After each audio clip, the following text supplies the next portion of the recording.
I want to talk about something that often hides beneath the surface of every health journey, our emotions. We spend so much time talking about food, exercise, water, detox, and nutrition, but what about what we feel? Because no matter how clean your diet is or how disciplined your routine, if your emotional world is in turmoil, the body listens. At Lifeline Wellness Institute, we teach that emotional health is physical health. Your thoughts are chemical. Your feelings are signals. Every emotion, whether peace or anger, gratitude or resentment, creates a physical response in your body. It's not mind over matter. It's mind and matter in constant conversation. Let's start here. Have you ever noticed how stress instantly shows up in your body? A tight neck? A clenched jaw, a heavy chest? That's not your imagination. That's your nervous system speaking. When we experience stress, the body releases hormones like cortisol and adrenaline. These are good in short bursts. They help us act, protect, survive. But when we live in that state every day, rushing, worrying, holding on to unresolved emotions, the same hormones begin to damage us. Digestion slows down, sleep becomes shallow, blood sugar rises, your immune system weakens. This is why emotional healing is not a luxury. It's preventive medicine. The Bible says in Proverbs 17:22, "A merry heart does good like medicine, but a broken spirit dries the bones."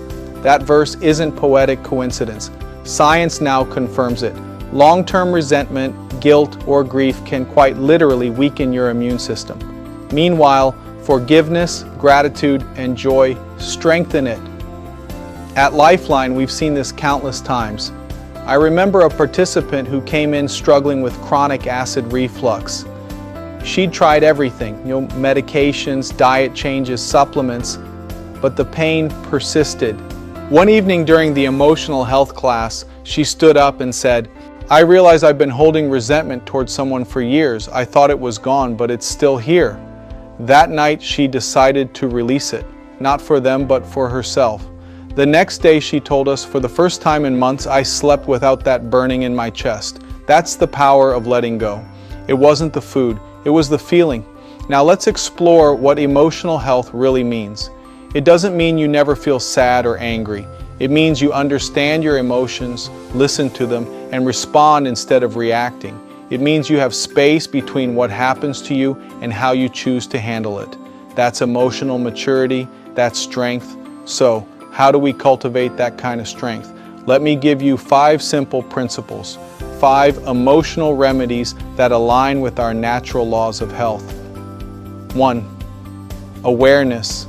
Name what you feel. You cannot heal what you won't name. So often we say, "I'm fine," when we're not.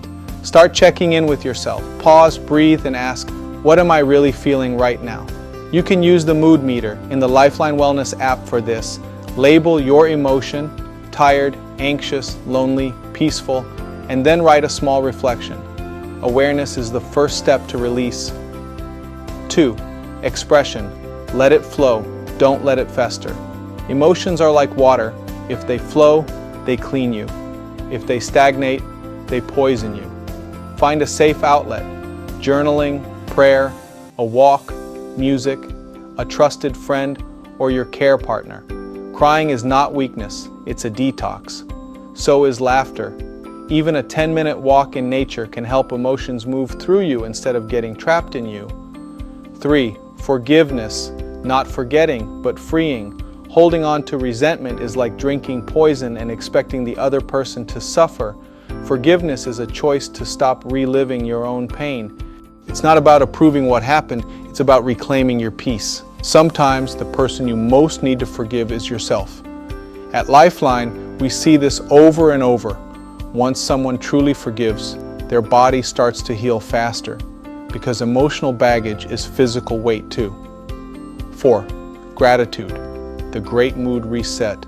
Your brain cannot hold gratitude and anxiety at the same time. So whenever you feel overwhelmed, pause and name 3 things you're grateful for, right there in that moment.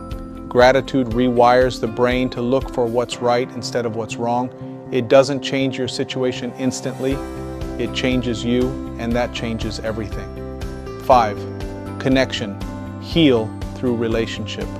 You are not meant to heal alone. We are wired for community.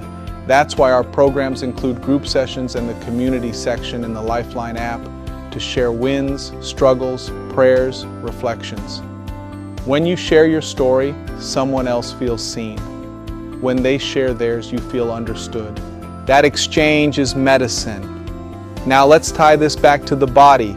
Every emotion has a physical address. Fear affects your kidneys and adrenals. Anger strains the liver. Grief sits in the lungs. Worry burdens digestion. Joy, peace, and contentment, on the other hand, harmonize your organs. They literally change your chemistry. So when we say a cheerful heart brings healing, it's not just philosophy, it's physiology. This is why in our programs we talk about health not just as what you eat or how you move, but what you believe, how you think, and how you love. So let's do a short exercise together. Wherever you are, close your eyes for a moment. Take a slow, deep breath in and out. Now bring to mind something that's been weighing on your heart. Maybe a worry, a disappointment, a relationship that's been hard. Acknowledge it, don't push it away. Now gently say to yourself, I release this, I choose peace. Take another deep breath and feel your body soften, even just a little. That small release, that's healing in motion. Let me leave you with this thought. You can't pour from an empty cup. Taking care of your emotions is not selfish, it's sacred. It's what allows you to love others fully, to serve with clarity, to live with balance. When your emotions are calm, your decisions become wiser. Your digestion improves. Your sleep deepens. Your immune system strengthens. Your relationships heal. That's the miracle of emotional wellness. It touches every part of your life. So today, take one small emotional habit with you. Pause, breathe, reflect, forgive, be grateful, connect. Those small choices done daily are what transform not only your mood, but your entire health story. To understand your emotional state better, go ahead and take the Joy Care assessment on the Lifeline app and go through the report to understand yourself better and reflect, because healing doesn't begin in the stomach or the muscles or the blood, it begins in the heart.